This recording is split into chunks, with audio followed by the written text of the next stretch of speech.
So hey homies, welcome back to another video of Throne of Seal and I hope कि तुम लोग बहुत ही ज्यादा अच्छा मजे में होगे। वीडियो में आगे बढ़ने से पहले कहना चाहूंगी कि अगर इससे पहले का एपिसोड अभी तक चेकआउट नहीं किया है तो पहले जाओ और जाके उसे देख लो, वरना यहाँ तुम्हें इस कमाल के एपिसोड में बिल्कुल भी मजा नहीं आने वाला। और अगर तुमने देख लिया है तो बिना किसी देर के आज के इस वीडियो को शुरू करते हैं। सो होमीज, जैसा कि हमने लास्ट एपिसोड में देखा था, जहाँ पे अपनी सर डेथ गॉड के ट्रायल को देने के लिए पहुंचा दी है, जहाँ पर उसे गॉड के सिंस को यहाँ पे पनिश करके लाना था। लेकिन यहाँ पे जो लास्ट सिन होता है, यहाँ पर सैर उससे जब डील करने चाहती है तो उसे पता चलता है कि वो तो एक मदर की सोल है जो कि अपनी बेटी को बचाने के लिए खुद को सेक्रीफाइस कर देती है। अब यहाँ पर वो अपनी बेटी की तलाश में सैर को लेकर काफी दूर निकल जाती है और वो डेथ रिवर के पास भी पहुंच जाती है, जहाँ पर जाके सैर को पता चलता है कि असल में जो बंदा उसका ट्रायल यहाँ पे ले रहा था वो इन सोल्स की पावर का यूज करके इन्हें यहाँ पर ट्रैप करके हमेशा हमेशा के लिए वो खुद को स्ट्रॉन्ग करने में लगा हुआ है। साथ ही वो एक ऐसा गॉड बनना चाहता है जो कि हमेशा हमेशा के लिए मौजूद रहे। अब यहाँ पे सैर उसका सामना करने के लिए खड़ी हो जाती है, कहने लगती है कि तुम्हारे अब ये सो कॉल्ड गॉड वाले एम्बिशंस मेरे ऊपर काम नहीं करने वाले। और अब आगे सो होमीज, हमारे इस एपिसोड के स्टार्टिंग में हम यहाँ पर हॉल ऑफ गॉड का सीन देखते हैं, जहाँ पे बताया जाता है कि जब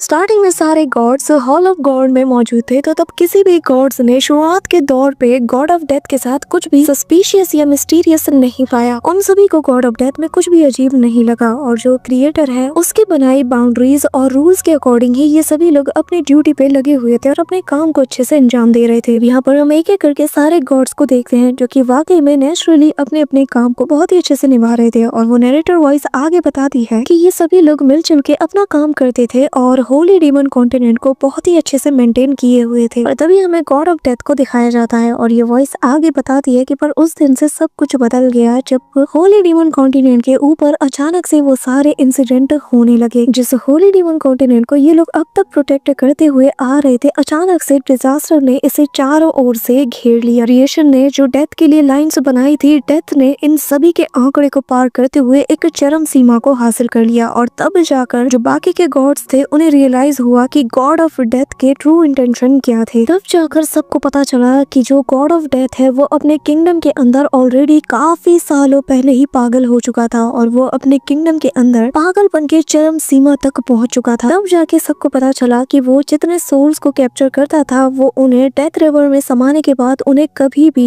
भी उन्हें रीइंकार्नेशन साइकिल की तरफ आगे नहीं भेजता था, बल्कि वो तो उन सारे सोल्स को इम्प्रिजन करके रखता था। वो उन्हें अंडरवर्ल्ड रिवर के अंदर कैद करके उन पर टॉर्चर करता था और ये टॉर्चर ऐसा था कि जिसकी कोई हद नहीं और किसी को पता नहीं कि आखिर गॉड ऑफ डेथ कब से ऐसा बन गया। यहाँ पे हम देखते हैं कि सारी सोल्स उस अंडरवर्ल्ड रिवर के ऊपर जाने की कोशिश करती है, लेकिन ये कभी भी यहाँ से बाहर नहीं निकल पाती। और तभी वो नैरेटर वॉइस आगे बताती है कि किसी को इसके ऐसा बनने का रीजन पता नहीं था, लेकिन सभी ये समझ चुके थे कि ये जो गॉड ऑफ डेथ है, जिसे कि लाइफ एंड डेथ के ऊपर अथॉरिटी दी गई है, ये सालों पहले ही क्रिएशन के द्वारा दी गई उसे जो ड्यूटी और जो उसके रूल्स है उन सभी को बिट्रे करके ये उन्हें अबैंडन कर चुका है। और ऐसा करने की वजह से वो अब एक फॉलन गॉड बन चुका है। इस दौरान हमें प्रेजेंट टाइम में गॉड ऑफ डेथ को दिखाया जाता है। यहाँ पर मैं ये कहूँ कि एक फॉलन गॉड को दिखाया जाता है जो कि सैर के सामने इस वक्त खड़ा था और फिर वो सैर से कहता है कि शेंग सैयर, तुम यहाँ पर मेरे ट्रायल को कंप्लीट करके गॉड ऑफ डेथ बनने के लिए आई थी, है ना? पर आखिर तुम्हारी हिम्मत कैसे हुई मुझे डिफाई करने की? तुम तो एक गॉड बनने के बिल्कुल भी लायक नहीं हो। जिसमें सैर कहती है कि मुझे तुम्हारे रास्ते पे चलकर कोई भी गॉड नहीं बनना। ये सुनकर वो कहने लगता है कि आखिर तुम्हें गॉड्स के बारे में पता ही कितना है। इस दौरान वो माँ बेटी भी उसे देखते साथ ही डर के मारे वहाँ पे सिकुड़ने लगते हैं। वहीं दूसरी तरफ वो अपने शैडो प्रेजेंस इंस्टेंटली किल नाम की टेक्निक का यूज करके सैर की तरफ एक स्लैश अटैक करता है। सैर उसे अपने वेपन से रोकने की कोशिश करती है, लेकिन अगले ही पल यहाँ पर एक तेज झटके के साथ हम एक्सप्लोजन देखते हैं, लेकिन सैर उसके अटैक से बहुत इजीली बच जाती है। लेकिन जैसे ही वो सामने की तरफ देखती है तो यहाँ पर जिगजैग पैटर्न का यूज करते हुए यहाँ पर वो गॉड ऑफ डेथ तेजी से सैर के सामने आकर उस पर एक क्लॉ अटैक कर देता है, जिससे कि सैर बहुत इजीली डॉज करके रिफ्लेक्ट कर देती है। इस दौरान सैर भी अपनी क्लोनिंग टेक्निक का यूज करती है और कहने लगती है कि अब मैं तुम्हें बताती हूँ कि आखिर इंसानियत किसे कहते हैं। इसी के साथ सैर के सारे क्लोन्स उस पर हमला करने के लिए चाहते हैं। सभी लोग एक एक करके स्लैश अटैक एक साथ इसकी तरफ बढ़ा देते हैं और अब इतने सारे अटैक को अपनी तरफ आता हुआ देखकर ये जो फॉलन गॉड था वो अपनी पावर का यूज करता है और इम्पैक्ट से ही उन सारे स्लैश अटैक को डिस्ट्रॉय करने को चाहता है। लेकिन यहाँ पर ये इतने सारे थे कि वो कुछ को डिस्ट्रॉय करता है और कुछ को दूसरी ओर रिपेल कर देता है। लेकिन सैर भी यहाँ पे किसी से कम नहीं थी। वो यहाँ पर अपनी थर्ड टेक्निक का यूज करती है, जिसके चलते उसके आसपास का जो स्लॉटर एरिया है वो कवर होने लगता है, जिसके अंदर से मल्टीपल ब्लैक होल्स एक एक करके बाहर निकलने लगते हैं और इनकी तादाद काफी ज्यादा थी। अगले ही पल सैर यहाँ पे इन सारे मिनी ब्लैक होल्स को कंट्रोल करना शुरू कर देती है, जिसके साथ ही यहाँ पर इनके बीच क्रैक बनता है और इसके अंदर से पर्पल कलर के जायंट से स्पेयर्स बाहर आते हैं और जो कि काफी ज्यादा शार्प थे। इस दौरान वो इन सारे स्पेयर को सीधा फॉलन गॉड की तरफ रवाना कर देती है। फॉलन गॉड जब इन अटैक्स को अपनी तरफ आता हुआ देखता है तो वो स्माइल करता है और अगले ही पल यहाँ से डिसअपीयर हो जाता है। लेकिन यहाँ पर ये जो स्पेयर्स थे ये यहाँ वहाँ आस पास की हर एक जगह को डिस्ट्रॉय करते हुए उसका पीछा करना नहीं छोड़ते और एक के बाद एक सारे के सारे स्पेयर उसे ही लगातार फॉलो करते रहते हैं। इस दौरान यहाँ पे हम देखते हैं कि आसपास के जो बैट्स थे वो यहाँ से एस्केप करने लगते हैं, क्योंकि सैर के जो स्पेयर्स थे वो इनके होम को भी यहाँ पे डिस्ट्रॉय कर रहे थे। लेकिन असल में ये जो बैट्स थे ये तो फॉलन गॉड्स की ही एक चाल थी और वो इनके जरिए से यहाँ पर एक बहुत बड़ा सा पोर्टल बनाता है और जिसके बाद उस पोर्टल के सामने फॉलन गॉड अपीयर होता है और आते साथ ही सैर पर पीछे से हमला करता है, जिसे देखकर सैर भी अपना स्लैश अटैक आगे की ओर कर देती है ताकि वो इसके अटैक को यहाँ पे काउंटर कर पाए। लेकिन यहाँ पर फॉलन गॉड का जो अटैक था वो काफी ज्यादा तगड़ा था और यहाँ इसका इम्पैक्ट इतना ज्यादा था कि सैर काफी दूर जा गिरती है। लेकिन जैसे तैसे वो खुद को मैनेज कर लेती है। यहाँ पे वो संभलती ही है कि जैसे ही ऊपर नजरें उठा के देखती है तो यहाँ पर एक जायंट सा जो रॉक था वो यहाँ पर फॉलन गॉड ने उसकी तरफ थ्रो कर दिया था और जो कि काफी ज्यादा नुकीला था और यहाँ पे लिटरली इतना ज्यादा ये शार्प था कि सैर अगर इसकी चपेट में आ जाती ना तो इसका भरता बन चुका होता। यहाँ पे एक बहुत बड़ा एक्सप्लोजन होता है और हम देखते हैं कि सैर जैसे तैसे मैनेज कर लेती है और यहाँ पर वो एक चट्टान को काटते हुए इसके बीच से निकलती है और कहने लगती है कि क्या ये सच में एक ट्रू गॉड की पावर्स है, क्योंकि ये तो कम्प्लीटली डिफरेंट है। अब यहाँ पे हम देखते हैं कि ये जो फॉलन गॉड होता है वो यहाँ पर अपने पॉइजनस बैट से भी उस पर हमला करता है, जिसके चलते सैर को सांस लेने में भी दिक्कत आती है, पर फिर भी वो जैसे तैसे खुद को यहाँ पे संभालती है और कहने लगती है कि ये तो बिल्कुल ही डिफरेंट है। जैसा प्रोजेक्शन डेथ गॉड का मुझे मास्टर इलेक्ट्रोलस ने दिखाया था मुझे प्रैक्टिस करवाने के लिए, ये तो उससे कम्प्लीटली ही डिफरेंट है। इस दौरान फॉलन गॉड उस पे अटैक करके काफी ज्यादा खुश था और पागलों की तरह हंसने लगता है और वो लगातार सैर पर हमला करता है। सैर बार बार यहाँ पर स्पेस में टेलीपोर्ट करते हुए उसके अटैक से डॉज करती है और यहाँ पर उससे दूर जाने की कोशिश करती है और कहती है कि इसकी डिवाइन पावर्स बहुत ही ज्यादा स्ट्रॉन्ग है, इतनी ज्यादा कि मेरे अटैक्स इसके अगेंस्ट बिल्कुल यूजलेस नजर आ रहे हैं। इस दौरान उसके अटैक के इम्पैक्ट के चलते सैर काफी दूर जा गिरती है, जिसके बाद फॉलन गॉड उसके सामने अपीयर होता है और कहने लगता है कि पहले तो तुमने मेरे प्लान में दखल अंदाजी करने की कोशिश की, जिसके बाद तुमने मुझसे सवाल करने की जुर्रत की। तुम्हारे जैसे लो क्लास के मॉडल्स को ना ये सारे काम शोभा नहीं देते। ये कहते हुए वो एक मैसिव अटैक को प्रिपेयर करता है, जिसके बाद वो उन सभी को एक साथ अनलीश करता है जो कि यहाँ पर घोंसले स्कल जैसी दिख रही थी और तेजी से वो इनकी बौछार जो है वो सैर के ऊपर कर देता है और कहने लगता है कि तुम जैसे स्टूपिड मॉडल्स एक स्पिरिचुअल पावर को बेंचमार्क की तरह यूज करते हो, कितने ज्यादा बेवकूफ हो। अब यहाँ पे सैर उसके अटैक से डॉज करती है, लेकिन उसे समझ नहीं आ रहा था कि आखिर वो करे तो करे क्या। इस दौरान फॉलन गॉड्स के अटैक लगातार उस पे हो रहे थे और वो ज़िग-ज़ैग पैटर्न में यहाँ से एस्केप करने में लग जाती है कि तभी पीछे से वो कहता है कि तुम लोग बहुत बड़े बेवकूफ हो, तुम लोग कभी नहीं समझ सकते कि एक गॉड कितना ज्यादा ताकतवर हो सकता है, तुम लोगों को इसके बारे में कोई आइडिया ही नहीं। जिसके बाद वो सैर को देखकर और ज्यादा गुस्से में आ जाता है और कहने लगता है कि तुम्हें तो हर हाल में मरना चाहिए और फिर वो यहाँ पर अपने स्क्रोल से उस पे अटैक करता है, लेकिन सैर भी उसके स्क्रोल से बहुत इजीली डॉज करती है। लेकिन सैर को एक मॉर्टल और एक डिवाइन बीइंग के बीच का जो फर्क है ये समझ आ रहा था। यहाँ पे सैर थकने लगी थी, लेकिन तभी यहाँ पर फॉलन गॉड अपने उंगली के प्रेशर से ही सैर को पूरी तरीके से फ्रीज कर देता है और वो यहाँ पर तेजी से जमीन की तरफ जाने लगती है, लेकिन सैर रेजिस्ट करने की कोशिश करती है, जो देख कर यहाँ पर ये बंदा भी अपने प्रेशर को हटा लेता है और कहने लगता है कि वैसे मैं मानता हूँ तुम टफ तो हो, पर तभी वो यहाँ पे अपने पास से पर्पल फॉग को रिलीज करता है और कहने लगता है कि ये बात तुम भी डिनाई नहीं कर सकती कि हर लिविंग क्रिएचर गॉड के कंट्रोल से कभी भी बाहर नहीं जा सकती और ना ही उन्हें कभी जाना चाहिए। ये कहते हुए वो उस पर्पल फॉग को काफी दूर तक फैला देता है और अगले ही पल फुल स्पीड के साथ उसकी तरफ बढ़ते हुए कहता है कि पर तुम वो क्रिएचर में एक हो जो कि गॉड के अगेंस्ट जाने की कोशिश कर रही है। ये कहते हुए वो फुल स्पीड के साथ उस पर अटैक करता है। सैर अपने वेपन से उसे रोकने की कोशिश करती है, लेकिन जिस चट्टान पे वो खड़ी थी वो चट्टान यहाँ पे टूट जाती है और अगले ही पल ये उसे और ज्यादा जमीन की ओर धंसाने लगता है, पर तब तक सैर जो है वो अपने वेपन का रुख मोड़ देती है, जिसके चलते उसका अटैक भी स्लिप होकर दूसरे डायरेक्शन में चला जाता है, लेकिन उसके इम्पैक्ट के चलते सैर काफी दूर खिसकी चली जाती है। पर जैसे ही वो अपने पैरों को जमाती है, यहाँ पे फॉलन गॉड बिजली की स्पीड के साथ तेजी से उसी जगह पर उस पे हमला करता है, लेकिन यहाँ पे बाल बाल सैर बचती है और एनिमेशन में ये चीज बहुत कमाल की लगती है। इस दौरान सैर हवा में स्पिन करती हुए कहती है कि मेरे टीचर ने मुझसे कहा था कि गॉड्स के बीच में भी बैटल ऑफ रूल्स होता है, और ये कहते साथ ही वो एक तगड़ा वाला स्लैश अटैक इसकी तरफ बढ़ा देती है। और तभी यहाँ पर ये जो फॉलन गॉड था वो उसके पीछे हाथ धोके पड़ जाता है। दोनों एक दूसरे की तरफ अटैक करते हैं, जो कि आंखों से देखना तो बिल्कुल ही पॉसिबल नहीं था, इनकी स्पीड कमाल की थी। इस दौरान सहर अपनी बात को कंटिन्यू करते हुए कहती है कि मेरे टीचर ने ये भी कहा था कि जो इनके बीच में रूल्स ऑफ बैटल होता है उसमें इनका जो पावर है इसे मेजर नहीं किया जा सकता, और स्पिरिचुअल रैंक के बेंचमार्क के साथ तो बिल्कुल भी नहीं। अब यहाँ पे फॉलन गॉड वापस से सहर पे अटैक करता है, जिसके इम्पैक्ट से यहाँ का एक बड़ा सा चट्टान भी पूरी तरीके से शैटर्ड हो जाता है, और जिसके बीच से सहर उसके अटैक को काउंटर करते हुए निकलती है और अपने वेपन से उसके अटैक को वो काउंटर कर रही थी। लेकिन अगले ही पल वो इसका रुख मोड़ देती है और सामने वाला जो वॉल था वो पूरी तरीके से इसके इम्पैक्ट से शैटर्ड कर जाता है। इसी के साथ सहर एक चट्टान की चोटी पे खड़ी हो जाती है और कहने लगती है कि अगर ऐसी बात है कि गॉड्स के लिए स्पिरिचुअल रैंक का मेजर काम नहीं करता, तो क्या इसका मतलब ये है कि गॉड की स्ट्रेंथ लिमिटलेस है? अगर ऐसा है तो फिर गॉड्स में पावर का डिफरेंस कैसा है, या फिर मैं कुछ मिस कर रही हूँ? आखिर वो क्या है जिसके जरिए से गॉड्स की पावर को मेजर किया जाए? यहाँ पे सहर अपने आसपास देखने लगती है कि तभी उसके ऊपर एक पावरफुल इम्पैक्ट पड़ता है, जिसके चलते वो सीधा उस रिवर ऑफ डेथ में समा जाती है, जहाँ पे सरफेस के ऊपर फॉलन गॉड आ जाता है और कहने लगता है कि मैंने तुम्हारे साथ ये चूहे बिल्लियों वाला खेल बहुत खेल लिया, अब थोड़ा काम की बात की जाए। ये कहते साथ ही वो अपनी पावर्स को अनलीश करना शुरू कर देता है, जिसके बाद वो आसपास की एनर्जीज को अब्सॉर्ब करना शुरू कर देता है। साथ ही वो यहाँ पर अपने वेपन को भी समन कर लेता है, और इसी के साथ वहाँ पे उसके ऑर्डर से ही पानी के अंदर से काफी सारे घोंसले स्कल्स निकलना शुरू कर देते हैं, और जो कि एक के बाद एक काफी तादाद में निकलते हुए सीधा यहाँ पर फॉलन गॉड की तरफ तेजी से बढ़ना शुरू कर देते हैं। इस दौरान यहाँ पर उसका जो वेपन था वो यहाँ पर इन सारे स्कल्स को अपने अंदर अब्सॉर्ब कर रहा था और एनर्जी को रिस्टोर करने लगता है कि तभी यहाँ पर उसके अंदर काफी तेजी से हमें एनर्जी फ्लक्चुएशन देखने को मिलता है, और वो डिवाइन माइट के वॉइड एंड्स नाम के अटैक को यहाँ पे अनलीश करता है। और यहाँ जितने एनर्जी फ्लक्चुएशन को अभी हम इसके वेपन के अंदर होता हुआ देख रहे थे वो सभी एक साथ एक्सप्लोड कर जाती है, जिससे मान लो सराउंडिंग की जितनी भी चीजें थी वो कम्प्लीटली फ्रीज हो चुकी थी, और सहर भी ये सारा नजारा देख रही थी। और फिर वो यहाँ पर वॉइड एंड नाम के इस अटैक को सीधा सहर की तरफ बढ़ा देता है, जो कि एक बहुत बड़ा half moon divine slash attack था। और सहर जो कि अकेले सरफेस के ऊपर खड़ी थी यहाँ पर, वो भी इस नजारे को देखकर हैरान थी, जिसके आसपास काफी सारे घोंसले स्कल्स भी मौजूद थे। लेकिन सहर इमीडिएटली अपने demonic purification blooming lotus technique को एक्टिवेट कर देती है, और चला के अपना वो स्वॉर्ड वो सीधा उसके स्लैश अटैक पे दे मारती है। और यहाँ पे डिमोनिक लोटस की पावर का यूज करते हुए वो बहुत बखूबी से इसके स्लैश अटैक को काउंटर कर रही थी। यहाँ पे हम देखते हैं कि पहली बार ये जो डेथ गॉड था, जो कि फॉलन गॉड बन चुका है, उसके होश सहर ने पूरी तरीके से उड़ा दिए थे। और तुम जानते हो कि क्यों? क्योंकि अगर तुमने अच्छे से देखा हुआ तो सहर को ये जो डिमोनिक प्योरिफिकेशन ब्लूमिंग लोटस मिला था, यानी कि ये अटैक उसे किस वे में मिला था और किससे मिला था, तो तुम अच्छे से समझ गए होंगे। तो कमेंट में बताना कि कैसे। इस दौरान सहर का ये स्लैश अटैक उसके सारे घोंसले स्कल्स को भी पूरी तरीके से शैटर्ड कर देता, और अगले ही पल इसका अटैक भी डिस्ट्रॉय हो चुका था। ये देखकर वो कम्प्लीटली सरप्राइज था, पर तभी वो मल्टीपल स्लैश अटैक सीधा सहर की ओर बढ़ा देता है, जो कि सीधा सहर को कम्प्लीटली नॉकआउट करने के लिए उसने किया था। लेकिन इमीडिएटली सहर भी काउंटर अटैक करते हुए अपने ऊपर एक स्लैश अटैक कर देती है, जिसके चलते वो उसके अटैक को यहाँ पे भी काउंटर कर लेती है। यहाँ पे क्योंकि सहर ने अपने डोमेन को एक्टिवेट कर लिया था, तो यहाँ पर वो काफी ज्यादा स्ट्रॉन्ग बन चुकी थी, और उसके अटैक के इम्पैक्ट से आसपास के जितने भी चट्टान थी वो पूरी तरीके से शैटर्ड हो जाती है। अब यहाँ पे डेथ गॉड कहने लगता है कि तुम्हें क्या लगता है कि तुम यहाँ पर अपने डोमेन को क्रिएट करके मुझे सप्रेस कर पाओगी? हाँ, मेरे ही किंगडम में आकर मेरे ही इलाके में तुम अपने डोमेन का यूज करके ये सोच रही हो कि तुम मुझ पे डोमिनेट करोगी। यहाँ पे ये सारी बातें कर रहा था कि यहाँ पे ऑलरेडी सहर ने अपने मल्टी स्टार अटैक को प्रिपेयर कर लिया था, और यहाँ उसकी तरफ टर्न होते हुए कहने लगती है कि पर मेरे पास भी कुछ ऐसी पावर्स हैं जो कि मुझे खुद गॉड्स ने दी हैं। कहते हुए सहर अपने वेपन को स्पिन करते हुए 7 आर्ट्स ऑफ डेथ गॉड नाम के पावर्स का यूज करना शुरू कर देती है, और वो उसके 5th आर्ट का यूज करती है, जिसके चलते उसके पीछे एक फॉर्मेशन बन जाता है, और वो साइलेंट अनाहिलेशन का यूज करते हुए सीधा उसकी तरफ स्लैश अटैक कर देती है। और यहाँ पे इसे देखते साथ ही डेथ गॉड भी इस बार अपने गॉड्स माइट का यूज करते हुए स्लैश अटैक सीधा सहर की तरफ काउंटर करने के लिए बढ़ाता है। दोनों के अटैक आपस में कोलाइड करते हैं, जिससे एक तगड़ा वाला इम्पैक्ट रिलीज होता है, और अगले ही पल हम देखते हैं कि जो डेथ गॉड का स्लैश अटैक था ना, ये काफी ज्यादा तगड़ा था। वो सीधा सहर के अटैक को डिस्ट्रॉय करते हुए उसके आर पार निकल जाता है, लेकिन एंड मोमेंट में हम देखते हैं कि सहर बाल बाल बिल्कुल इससे बचती है। लेकिन अगले ही पल यहाँ पे सहर के डोमेन को भी वो पूरी तरीके से डिस्ट्रॉय कर देता है। यहाँ पे इसका इम्पैक्ट इतना तगड़ा वाला था कि सहर बुरी तरीके से इंजर्ड हो जाती है, बस जैसे तैसे करके अपने पैरों के बल वो टिकी थी। अब गॉड ऑफ डेथ उसका मजाक उड़ाते हुए कहता है कि तुम मेरी ही एबिलिटी को मेरी ही अगेंस्ट मुझे मारने के लिए यूज कर रही हो। हाँ, तुम्हारी समझदारी का मैं अंदाजा तक नहीं लगा पा रहा कि आखिर तुम्हारे दिमाग में चल क्या रहा है। इस दौरान वो अपने हाथों में काफी सारी थंडर एनर्जी को गैदर करते हुए उन्हें सैर की ओर रिलीज करता है और कहता है कि तुम एक नंबर की बेवकूफ हो जो कि अपने ओपोनेंट की सिखाई गई टेक्निक को ही उसके अगेंस्ट यूज कर रही हो। इस दौरान सैर जैसे तैसे खुद को मैनेज करती है और कहती है कि आखिर मैं कहाँ चूक रही हूँ, आखिर हमारे बीच का पावर लेवल गैप क्या है, आखिर ऐसी कौन सी ताकत है जो कि इसे गॉड बना रही है और ऐसी कौन सी ताकत है जो कि मुझे वो बना रहा है जो कि इस वक्त मैं हूँ। क्या ये वही एंडलेस टॉर्चर और सफरिंग है जो कि वो उन सोल्स के ऊपर करता हुआ आ रहा है, या फिर वो टॉर्चर और वो एंडलेस सफरिंग है जो कि मुझ पर होता हुआ आ रहा है, जैसे कि मैंने बर्दाश्त किया है और जो कि मेरा पेन है। ये कहते हुए सैर अपने बचपन के दिनों को याद करती है जहाँ पर उस पे काफी ज्यादा टॉर्चर किए गए थे और फिर वो कहने लगती है कि जो टॉर्चर जो पेन मैंने सहा है यही मेरा 7 वर्जन ऑफ आर्ट है जिसे कि मैंने अब तक की पूरी जर्नी में हासिल किया है। अब यहाँ पे ये कहते साथ ही सैर अपने बनाए गए 7 वर्जन ऑफ आर्ट को एक्टिवेट कर देती है और जैसे ही वो अपना कदम आगे बढ़ाती है तो यहाँ पर जाइंट से स्केलेटन से बने हुए हाथ उसके लिए आगे का रास्ता बनाते हुए जाने लगते हैं, जिस पे सवार होकर सैर आगे बढ़ती है और अपने वेपन को सैर जमीन से घसीटते हुए डेथ गॉड की तरफ बढ़ रही थी। यहाँ पे सैर जाते जाते उसके काफी करीब पहुंच जाती है और यहाँ पे डेथ गॉड भी उसे ही देखे जा रहा था कि तभी सैर यहाँ पे अपने हाथों से अपने बालों को लहराती है और यहाँ पे उसके 7 वर्जन ऑफ ट्रू आर्ट का अल्टीमेट फॉर्म एक्टिवेट हो जाता है, जहाँ पर हम उसके डोमेन के अंदर पाते हैं कि उसने डेथ गॉड को कम्प्लीटली अपने पेन के अंदर ट्रैप कर लिया है। उसने उसको एक जाइंट से पिलर से बांध रखा है और उसे इंटेंस अमाउंट में पेन भी वो पहुंचा रही थी। इस दौरान सैर अपनी आईज को ओपन करती है और अपने 6th आर्ट को भी एक्टिवेट कर लेती है जिसका नाम डेथ इन जर्नी है और सीधा उसकी तरफ बढ़ जाती है और यहाँ आते साथ ही वो एक कमाल का अटैक करती है जिसके चलते एक व्हाइट होल यहाँ पे डेथ गॉड के पीछे अपीयर हो जाता है और सैर उसके सामने खड़ी थी कि तभी यहाँ पर एक बहुत बड़ा एक्सप्लोजन होता है जिसका इम्पैक्ट इतना ज्यादा होता है कि डेथ गॉड भी अपना चेहरा छुपा लेता है। यहाँ पर सैर भी खुद को उस इम्पैक्ट से बचा रही थी, लेकिन ये जो सैर का 6th अटैक था ना ये इतना तगड़ा वाला था कि यहाँ पर वो गॉड ऑफ डेथ के वेपन को डिस्ट्रॉय करते साथ ही उसके आर्मर के आर पार उसे भेद देती है, जिसके चलते उसका मास्क भी क्रैक कर जाता है। साथ ही उसके चेस्ट पर एक गहरा कट भी लग चुका था और वो अपने ही खून से ऐसे लथपथ सा हो जाता है और चिल्लाते हुए कहता है कि नामुमकिन, ये कैसे हो सकता है, आखिर तुम्हारे जैसी एक मॉडल मुझे जख्मी कैसे कर सकती है। जिसके बाद वो यहाँ पर अपनी पावर को अनलीश करता है जिसमें काफी ज्यादा एंगर भी उसका ऐड था और आसपास की चीजों को वो डिस्ट्रॉय करने लगता है। अब यहाँ पर सैर ने जो 6th अटैक किया था जिसके जरिए से उसने इसे जख्मी किया था, तो यहाँ पर इसका जो वेपन है इस अटैक के इम्पैक्ट से वो भी डिस्ट्रॉय हो जाता है। सैर भी यहाँ पर गहराई में गिरने लगती है और तभी वो खुद को संभालती है और हवा में वापस से जंप करती है। इस दौरान हम गॉड ऑफ डेथ को देखते हैं जहाँ पर उसने भी अपने हाथ में थंडरस एनर्जी को गैदर कर लिया था और फिर सैर के ऊपर इसे तान दिया था। उसकी आंखों में फुल किलिंग इंटेंट नजर आता है। वो कहता है कि इस औरत को मैं छोड़ूंगा नहीं, इसे मैं हर हाल में खत्म कर दूंगा। ये कहते हुए वो अपनी गॉडली पावर्स को एक्टिवेट करता है जहाँ पर उसका डेथ गॉड का जो ट्रू फिगर है वो भी अपीयर हो जाता है और वो फुल किलिंग इंटेंट के साथ कहता है कि मेरे रहते तुम कभी भी गॉड ऑफ डेथ नहीं बन सकती। इसी के साथ वो शहर के ऊपर बहुत ही इंटेंस अमाउंट में प्रेशर को डालने लगता है जिसके चलते शहर यहाँ पे कम्प्लीटली फ्रीज हो जाती है और यह उसके जाइंट से अवतार के चलते उसके सक्शन फोर्स की वजह से शहर उसकी तरफ खींची चली जाती है और कहने लगती है कि ये तो बहुत ही ज्यादा स्ट्रॉन्ग प्रेशर है, मैं तो इसे रेजिस्ट भी नहीं कर पा रही। इस दौरान गॉड ऑफ डेथ गुस्से से तिलमिलाते हुए कहता है कि आज मैं तुमसे वो सभी चीजें वापस ले रहा हूँ जो कि मैंने तुम्हें दिया था। ये कहते हुए वो शहर को अपनी मुट्ठी में पूरी तरीके से ट्रैप कर लेता है। सो होमीज हमारा आज का ये पार्ट तो यहीं पे एंड होता है, लेकिन नेक्स्ट वीडियो के लिए लाइक एम रखते हैं 3K लाइक्स और 400 कमेंट्स और जितनी जल्दी तुम ये टारगेट पूरा कर दोगे उतनी जल्दी तुम्हें नेक्स्ट वीडियो देखने को मिल जाएगी। और गाइस हम लोग 1 लाख सब्सक्राइबर के कितने ज्यादा क्लोज हैं, तो जल्द से जल्द वीडियो को लाइक करके चैनल को सब्सक्राइब जरूर कर लेना। तुम्हारा क्या चाहता है यार, कर लो subscribe. So that's it for today guys. I hope कि तुम सबको आज की वीडियो काफी ज्यादा पसंद आई होगी। अगर हाँ तो वीडियो को लाइक करना, चैनल पे नए हो तो सब्सक्राइब करना। तो मिलते हैं नेक्स्ट वीडियो में, तब तक के लिए बाय।